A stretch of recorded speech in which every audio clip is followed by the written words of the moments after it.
Throughout much of modern history, this flag has inspired fear, awe, patriotism, and a myriad of other emotions in millions across the world.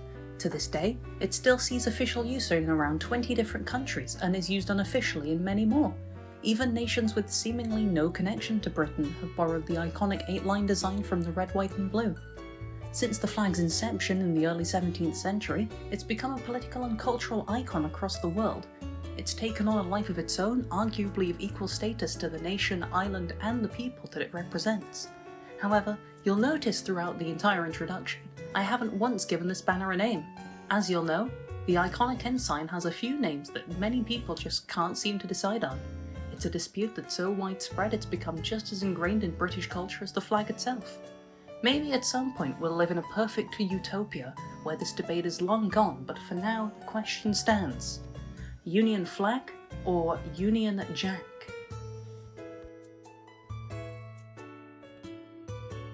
To make a Union Jack, you need a St. George, a St. Andrew, and about half a St. Patrick, just for good measure. But where exactly do you get those?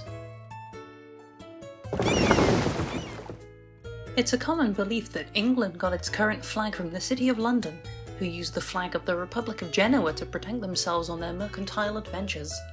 However, it's more likely that the flag began use as a war banner by Edward I in the 13th century, along with the banners of St. Edward and St. Edmund. The flag became the proper flag of England around the time of the creation of the Royal Navy by King Henry VIII in 1546, where it was used as a maritime flag.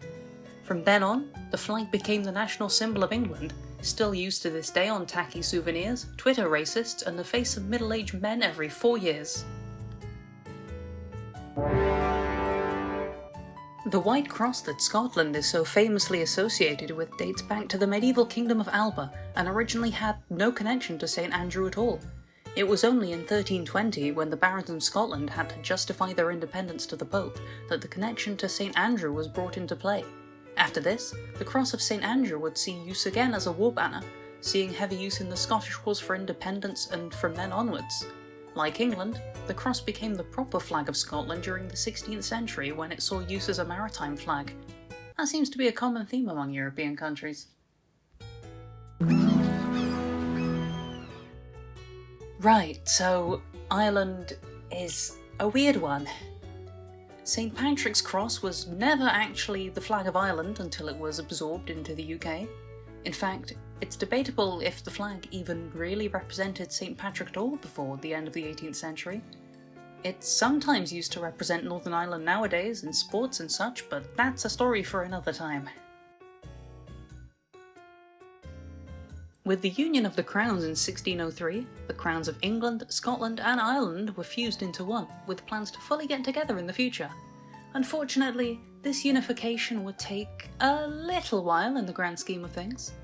Thankfully, this gave the Crown's advisors time to dish up a shiny new flag for this union. A few not-so-great designs were created, leaving us with some pretty cursed union flags. It wouldn't be until the 12th of April 1606 that the original cross-on-cross banner was made the official flag of the Crown, forever giving American history nerds their second favourite flag on the wall. Of course, you're not here for the history of the flag, are you? You're here to learn about its name, especially that one that I've been calling it throughout the whole video, Union Jack.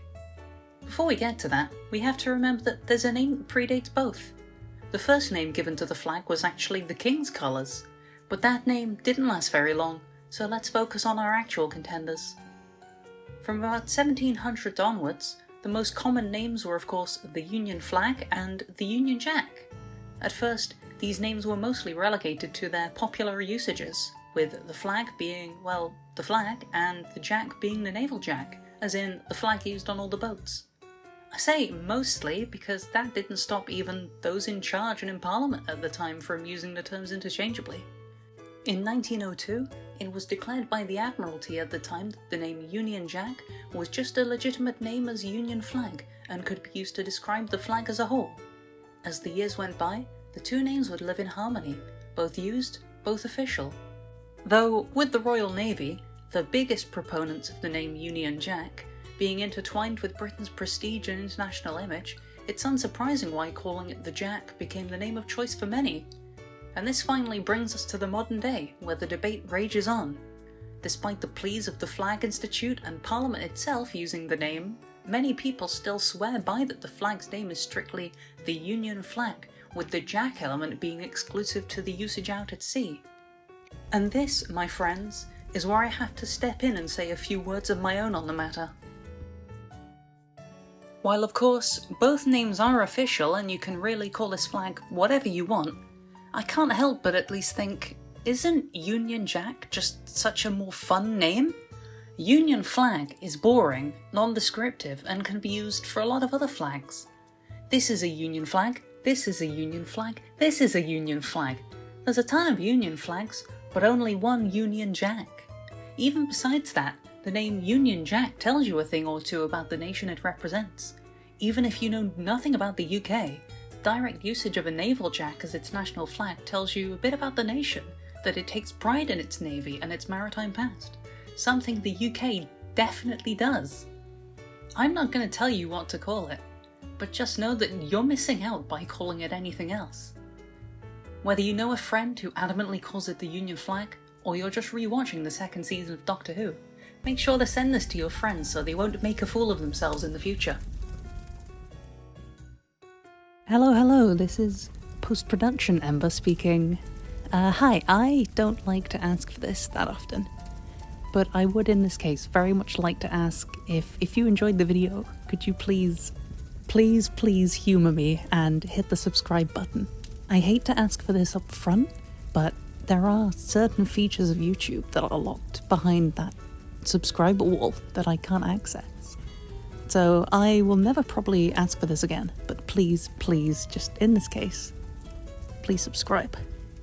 Thank you.